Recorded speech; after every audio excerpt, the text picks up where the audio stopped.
Standar perbuatan kita dalam Islam sudah lengkap banget dari ujung kepala sampai ujung kaki, dari urusan pribadi sampai urusan publik. Semua sudah diatur Allah dengan tujuan yang baik buat kita. Tinggal kitanya saja mau ikutan resepnya dari Allah ini atau enggak. Assalamualaikum, hai saya Bunda Dian, senang bertemu kembali dengan sahabat muslim para calon penghuni surga. Baik, pada kesempatan ini mari kita ngobrol santai terkait standar perbuatan dalam Islam.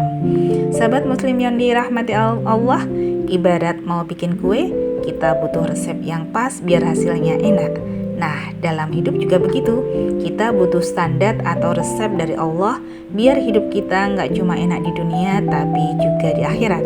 Standar ini mencakup semua aspek hidup kita, mulai dari hal yang paling sepele sampai yang besar. Baik sahabat muslim yang dirahmati Allah, mari kita bahas standar yang pertama, yaitu standar berpakaian. Jadi, pakaian bukan sekedar mode, tapi identitas. Sekarang ini, fashion itu luar biasa beragamnya. Ada yang pingin tampil stylish, ada yang pingin tampil beda. Itu wajar. Tapi sebagai seorang muslim, kita punya standar. Pakaian kita bukan cuma untuk menutupi tubuh, tapi juga untuk menunjukkan identitas kita sebagai hamba Allah. Allah berfirman dalam Al-Quran surat Al-A'raf ayat 26 yang artinya, "Hai anak Adam, sesungguhnya kami telah menurunkan kepadamu pakaian untuk menutupi auratmu dan pakaian indah untuk perhiasan. Dan pakaian takwa itulah yang paling baik." Yang demikian itu adalah sebagian dari tanda-tanda kekuasaan Allah. Mudah-mudahan mereka selalu ingat. Sahabat muslim yang dirahmati Allah, pakaian takwa itu yang utama. Artinya pakaian kita harus menutup aurat, sopan, gak ketat dan gak transparan. Berpakaianlah yang bikin kita merasa dekat dengan Allah, bukan yang bikin kita dilirik maksiat. Sahabat muslim yang dirahmati Allah, berikutnya standar yang kedua yaitu bermuamalah di bidang ekonomi.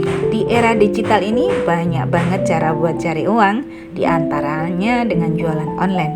Tapi kita harus ingat ada aturannya. Dalam Islam, muamalah ekonomi itu harus adil, jujur, dan gak merugikan orang lain. Kita nggak boleh pakai cara-cara yang haram kayak riba, menipu, atau curang dalam timbangan. Rasulullah Shallallahu Alaihi Wasallam bersabda dalam suatu hadis, pedagang yang jujur dan dapat dipercaya akan bersama para nabi, orang-orang yang jujur, dan para syuhada. Hadis riwayat Tirmidzi. Wah, keren banget kan? Bayangin, cuma dengan jujur dalam berdagang, kita bisa sekelas dengan para nabi. Jadi, cari untung itu boleh banget, tapi pastikan cara-cara yang kita tempuh itu berkah dan sesuai syariat.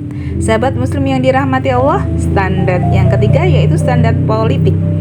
Berpolitik bukan cuma urusan pejabat. Politik itu tentang bagaimana kita mengurus urusan umat. Saat kita memilih pemimpin, saat kita berpartisipasi dalam kegiatan sosial, itu semua bagian dari politik. Allah berfirman dalam Al-Quran surat An-Nisa ayat 58 yang artinya, sesungguhnya Allah menyuruh kamu menyampaikan amanah kepada yang berhak menerimanya dan menyuruh kamu apabila menetapkan hukum di antara manusia supaya kamu menetapkan dengan adil. Sahabat muslim yang dirahmati Allah, amanah dalam memimpin, adil dalam memutuskan, ini adalah prinsip politik dalam Islam.